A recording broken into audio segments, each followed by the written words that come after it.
au titre duquel je donne la parole à M. Stéphane de Mistura.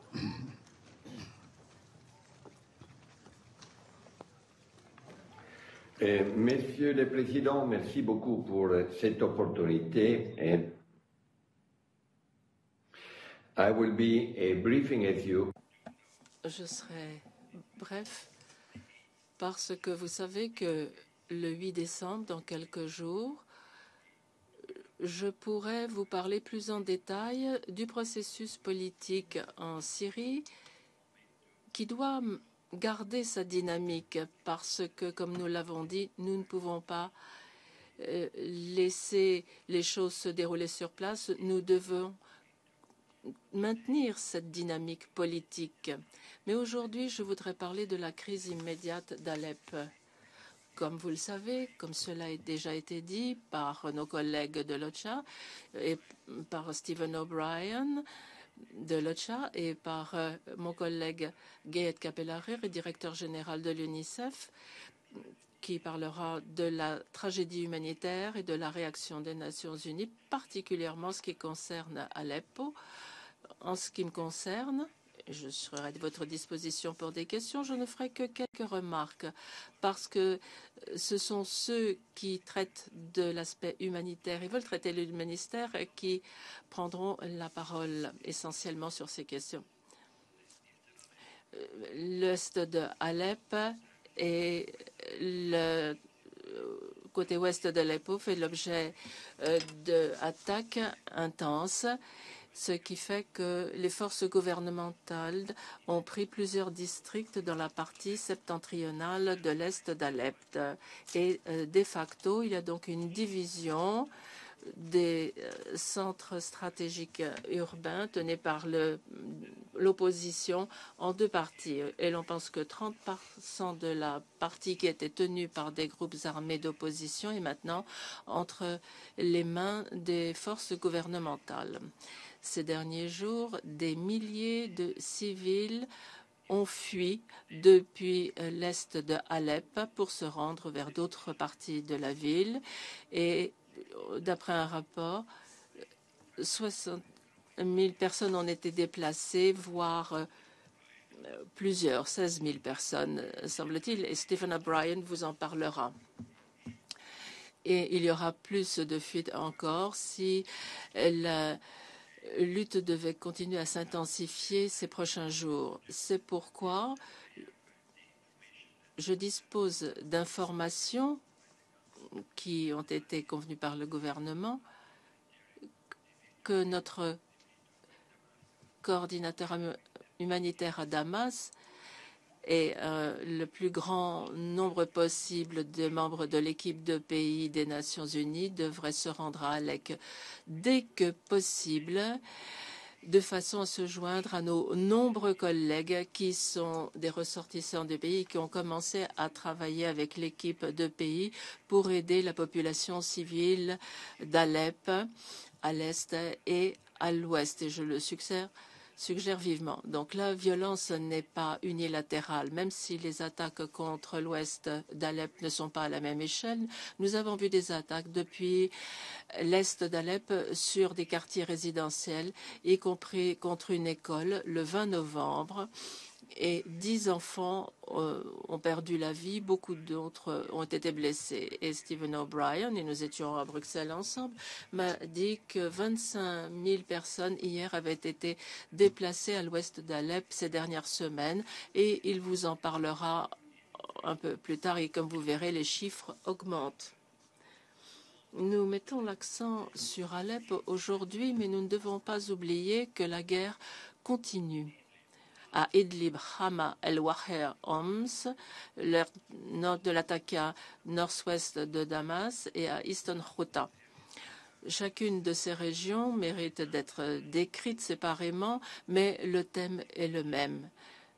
La domination continue du militaire contre le politique et le prix terrible payé par la population civile dans ce processus. Monsieur le Président, des dizaines de milliers de personnes sont toujours dans des zones contrôlées par l'opposition à Alep et vivent sous la menace constante pour leur vie si la lutte continue. D'autres s'efforcent de fuir les combats et en plus des dangers d'une tentative de fuite, ils risquent de rencontrer une ligne de front active. Et nous avons des rapports qui nous indiquent que souvent les groupes d'opposition ont empêché les civils de quitter les zones qu'ils contrôlaient. Et il s'agit également d'avoir accès aux régions contrôlées par le gouvernement ou les forces de défense civile syriennes. Et les Syriens dont on pense qu'ils ont des liens avec les groupes d'opposition peuvent avoir été détenus. Des dizaines de milliers de civils de part et d'autre ont donc besoin d'assistance. Les Nations unies doivent pouvoir accès aux personnes qui ont besoin d'aide, où qu'ils soient, par tous les moyens possibles, par toutes les voies possibles et sans conditions préalables. Donc, l'aide doit être fournie à ceux qui sont à l'intérieur d'Alep, en dehors d'Alep, et ceux qui sont partis doivent être protégés contre les représailles. Et comme ça a toujours été notre rôle dans d'autres situations difficiles, les Nations unies et leurs partenaires doivent être autorisés et doivent être prêts à parvenir à toutes les parties de l'aide de Alep avec une aide humanitaire d'urgence. Ça, c'est le principe. Mais si cela n'est pas possible dans l'immédiat et ce n'est pas possible d'une façon très complète et efficace, les Nations unies ne doivent de toute façon pas perdre de temps pour aider toutes les personnes auxquelles ils peuvent parvenir aujourd'hui, étant donné ces circonstances. La priorité est de parvenir aux personnes, ceux qui sont isolés d'une aide humanitaire et privés de cette aide depuis le mois de juin. Quand j'ai rencontré le Premier ministre Moalem à Damas le 20 novembre, j'ai soulevé la question des attaques aériennes contre les hôpitaux à l'est d'Alep, condamnées par le secrétaire général lui-même le même jour. Et j'ai suggéré publiquement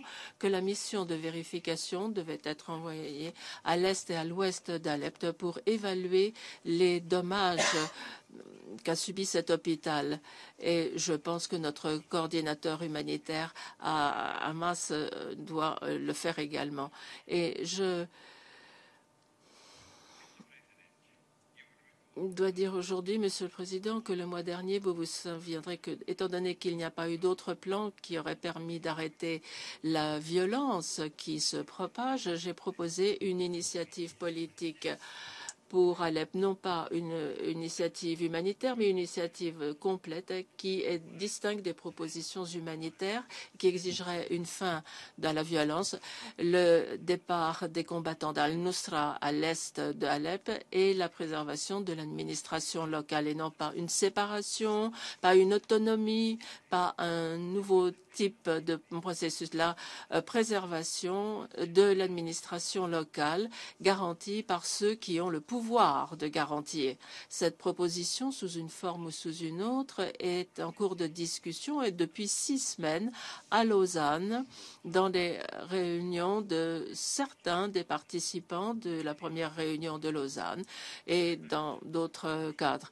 Moi-même, je continue d'essayer de faire avancer cette idée, notamment récemment quand je me suis rendue à Damas dans mes contacts avec l'opposition et avec les AOG de l'opposition.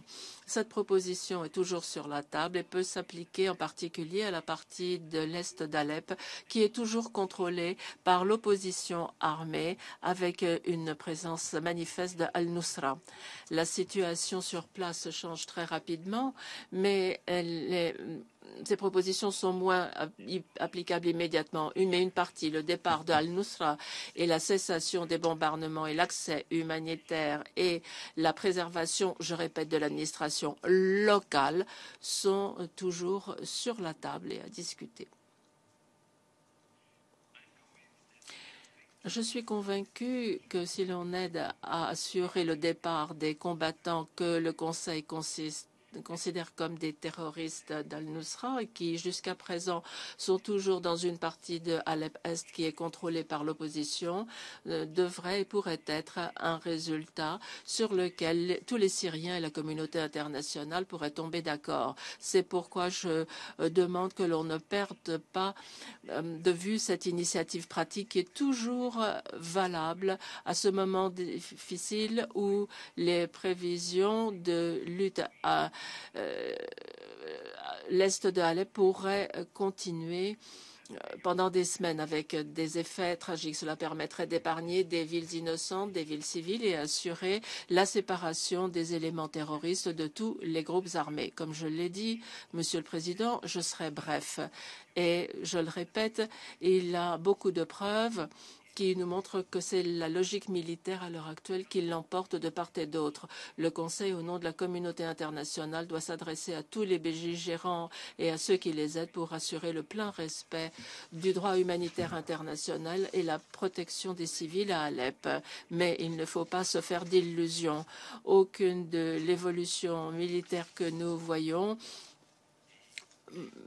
nous indique qu'il pourrait y avoir une solution militaire permanente et stable. Et en fait, toute solution viable à la tragédie syrienne, quand elle se présentera, devra inclure une formule de stabilité du pays de façon à garantir que les menaces terroristes ne se répètent pas et que l'on puisse revenir à ce qui pourrait être une Syrie stable. Et je suis convaincue que cette formule ne sera pas possible sans un règlement politique négocié à la crise qui implique un mécanisme de partage de pouvoir et la réalisation du plan présenté par le Conseil dans la résolution 2254. C'est pourquoi j'attends de pouvoir vous faire un exposé en personne le 8 de ce mois, la semaine prochaine, de façon à pouvoir vous parler plus en détail des options qui pourraient exister, qui devraient exister pour que l'on puisse continuer à presser en faveur d'un processus politique. Je vous remercie, Monsieur le Président. M. Staffan de Mistura de son exposé. Et je donne la parole à M.